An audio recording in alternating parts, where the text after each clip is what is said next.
humans have a natural, uncomfortable nature with uncertainty. And a lot of the human instinct is based around that, to make a decision that we can feel confident about. And uncertainty interrupts that process decisively.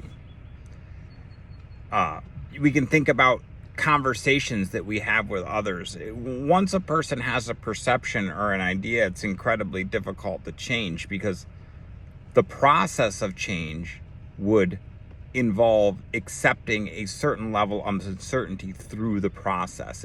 If you believe someone was acting with a specific intention, you believe they were being malicious or somehow thoughtless, and then perhaps that person has an explanation that is very different from yours,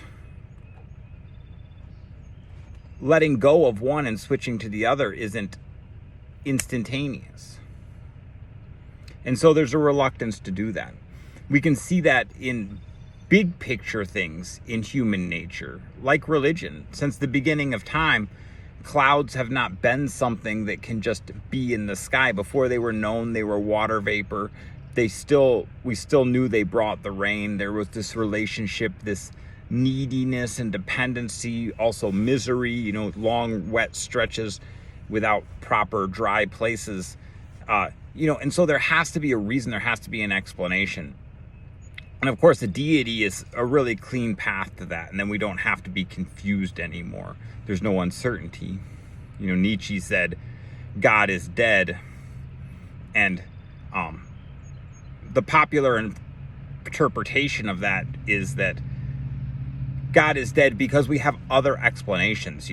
Water evaporates from the ocean and condenses in the sky into tiny aerosol droplets, and we visually see those aerosol droplets as clouds, and those aerosols can coalesce in the sky into drops of rain. And we have a physical explanation for a process, and perhaps we don't need to say, hey, God did it, at least that little piece of something. And so God was getting pushed out of the conversation. Of course, we never really got there. Darwin became famous along these same lines, right? He had an explanation of the creation of life itself, like how we had this diversity of species, these wonders of nature that seemed impossible to comprehend without the influence of some superior being. Darwin tried to plot along a little path, and the voids in his argument were disregarded. Let's not talk about that, the popular religious counter argument to Darwinian theory that, an eyeball is not a reproductive advantage until it's developed. And, even by evolutionary standards, the simplest eyeball that just would tell the difference between light and dark without any resolution would take tens of thousands of reproductive cycles to go from no eyeball to having an eyeball. But along the way, having a partially developed eyeball doesn't lead to a reproductive advantage. And so why would the organism with the most partially developed eyeball preferentially reproduce in a manner that would result in thousands of reproductive cycles and the creation of an eyeball, right? So, but what Darwin did is he gave people something to latch on to, and humans are very uncomfortable with the uncertain in between. We can't have some things explained by science and then these big voids leading to no explanation. And of course, that no explanation quite often gets filled in with religion. So if you have a counter argument to Darwinian theory, then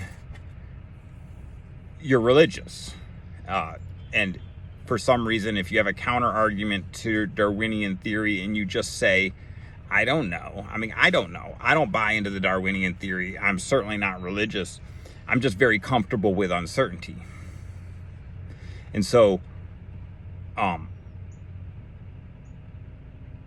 we have to ask ourselves societally what this individual affinity to avoid uncertainty has done. And I think it's actually quite catastrophic. I think as a community of people, if we became much more comfortable with uncertainty, we could make better decisions on a societal level.